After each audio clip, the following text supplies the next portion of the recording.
lahat ng in a relationship happy. Base po yan sa survey ng Social Weather Stations o SWS.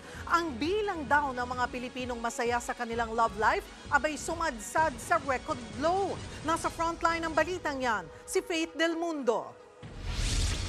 Anong estado ng iyong puso ngayong magva-Valentine's Day? Merong nagmahal, kinasal, nakipaghiwalay, at hindi na muling umibig pa.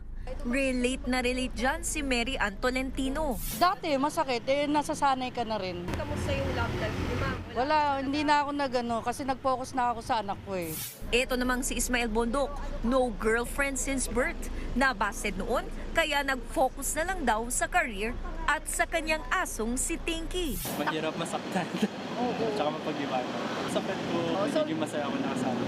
Buti sila, masaya kahit walang love life. Base kasi sa survey ng Social Weather Stations o SWS, record low ang 46% na masaya sa love life. Bumaba yan kumpara sa 58% noong December 2023. 36% naman ang naniniwalang may chance pang mas sumaya ang love life at 18% ang walang love life. Bakit kaya maraming may love life pero hindi naman masaya? Tingin ng love and relationship expert na si Maribel Dionisio, posibleng una, nasa relasyon ka na gusto mo nang bumitaw pero di mo kaya.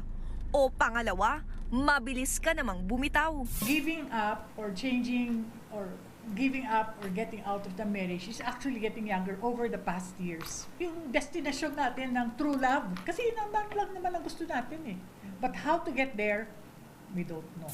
Sangkap ng isang masayang relasyon ang pagkilala sa iyong the one. Get to know your partner first. Huwag tayo magmamadaling mag-asawa.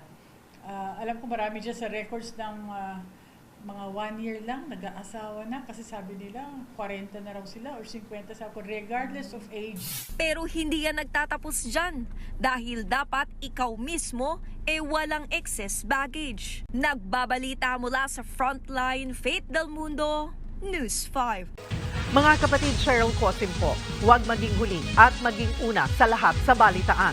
Para sa tuloy-tuloy na talakayan sa Frontline, mag-follow at mag-subscribe sa social media pages ng News 5.